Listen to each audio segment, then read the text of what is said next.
Hello everyone, welcome to GATE CS coaching. तो दोस्तों ओएचवीसी की तरफ से रिक्रूटमेंट निकल के आ रही है फॉर द ईयर 2022।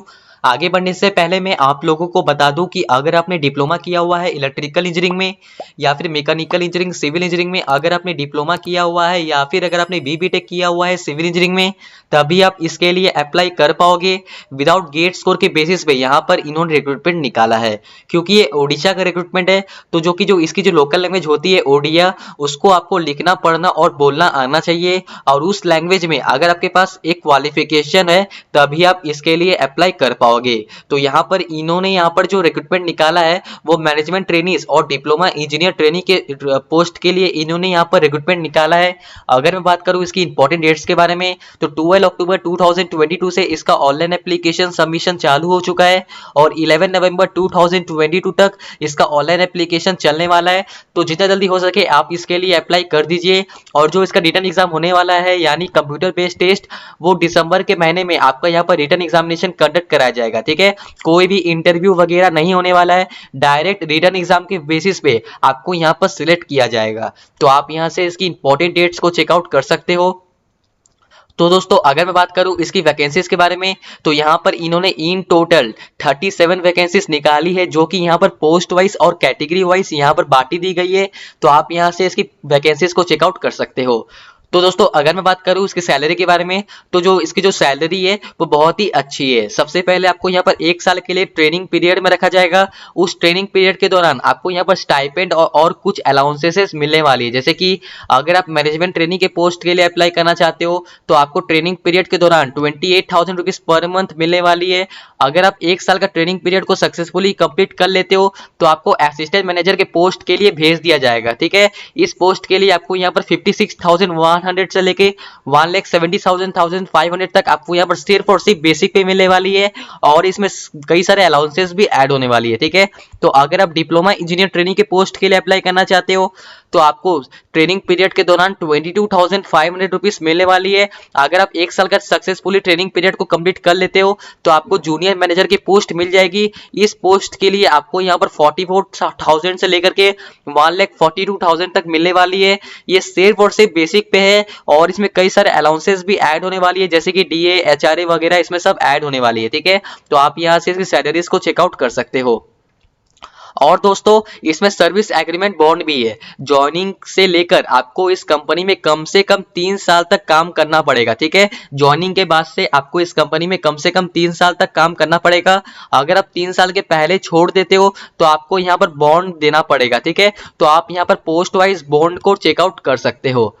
तो दोस्तों अगर मैं बात करूं इसकी एजुकेशन क्वालिफिकेशन के बारे में तो अगर आप डीईटी इलेक्ट्रिकल यानी diploma engineer training electrical, diploma engineer training civil, diploma engineer training mechanical के पोस्ट के लिए अप्लाई करना चाहते हो तो इसके लिए अगर आपने फुल टाइम डिप्लोमा किया हुआ है इलेक्ट्रिकल इंजीनियरिंग में या फिर electrical and electronics engineering, civil engineering, mechanical engineering में अगर आपने फुल टाइम डिप्लोमा किया हुआ है मिनिमम 60% मार्क्स के साथ, तभी आप इसके लिए अप्लाई कर पाओगे। या फिर अगर आप SC ST PWBD कैंडिडेट्स हो तो 50% मार्क्स भी चल जाएगा। ठीक है, तो अगर आप मैनेजमेंट ट्रेनिंग फाइनेंस या फिर मैनेजमेंट ट्रेनिंग HR के पोस्ट के लिए अप्लाई करना चाहते हो तो इसके लिए अगर आपने MBA किया हुआ है या फिर डिप्लोमा किया हुआ है 2 साल का या फिर अगर आपने CA या फिर CA में किया हुआ है तभी आप इसके लिए अप्लाई कर पाओगे। ठीक है, मैनेजमेंट ट्रेनिंग स्टेट के लिए अगर आपने BTech किया हुआ है सिविल इंजीनियरिंग में तभी आप इसके लिए अप्लाई कर पाओगे। ठीक है, तो आप यहाँ से इसकी एजुकेशन क्वालिफिकेशन को चेकआउट कर सकते हो।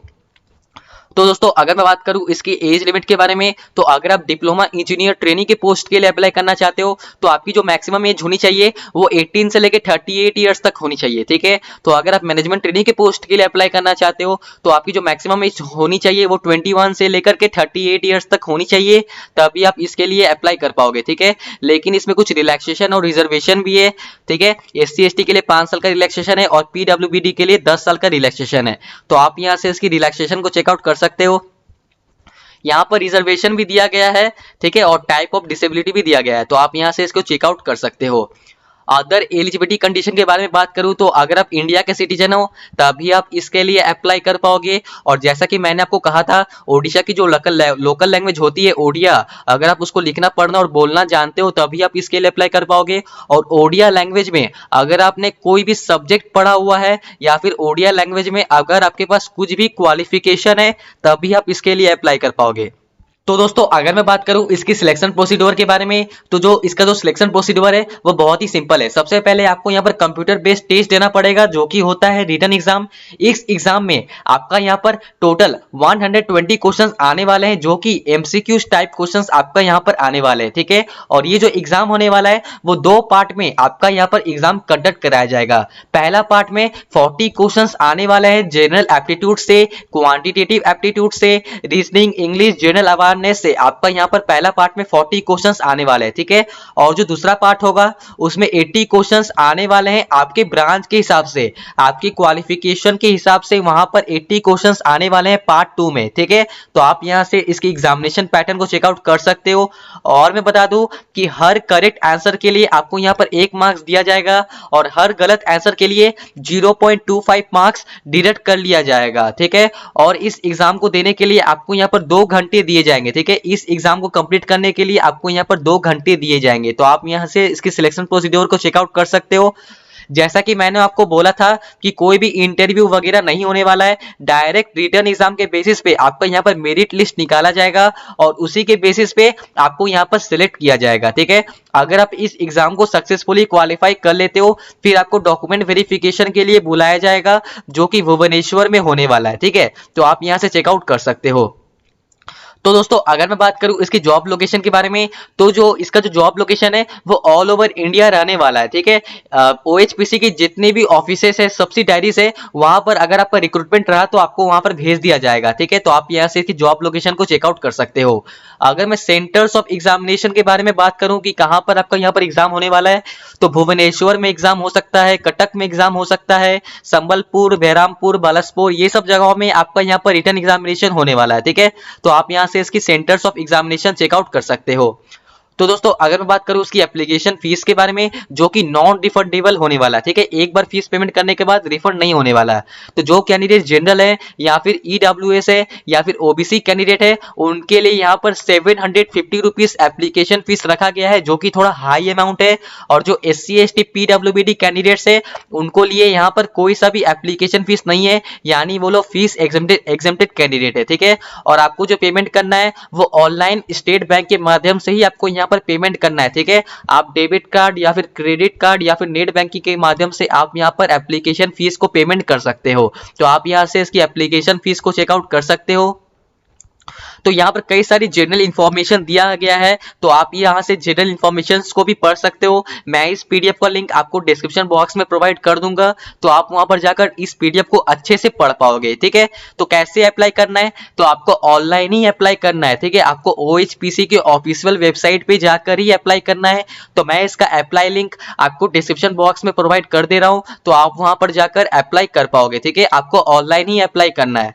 तो क्या क्या डॉक्यूमेंट्स अपलोड करना है, तो यहाँ पर इन्होंने कई सारी डॉक्यूमेंट्स बताई हैं। ये सब डॉक्यूमेंट्स आपको यहाँ पर अपलोड करना है, ठीक है। तो आप यहाँ से चेकआउट कर सकते हो। ये सब डॉक्यूमेंट्स आपको यहाँ पर अपलोड करना है, कैसे कैसे साइजेस में अपलोड करना है, ठीक है। तो यहाँ पर इन्होंने कई सारे बताया गया है, तो आप यहाँ से चेकआउट कर सकते हो। तो दोस्तों आज हमारी वीडियो यहीं तक थी। अगर हमारा वीडियो आपको अच्छा लगता है तो प्लीज हमारे इस वीडियो को एक लाइक कर दीजिएगा। अगर आप हमारे YouTube चैनल पे नहीं हो, लास्ट तक वीडियो देख रहे हो, प्लीज हमारे YouTube चैनल को भी सब्सक्राइब कीजिएगा। तब तक के लिए बाय दोस्तों।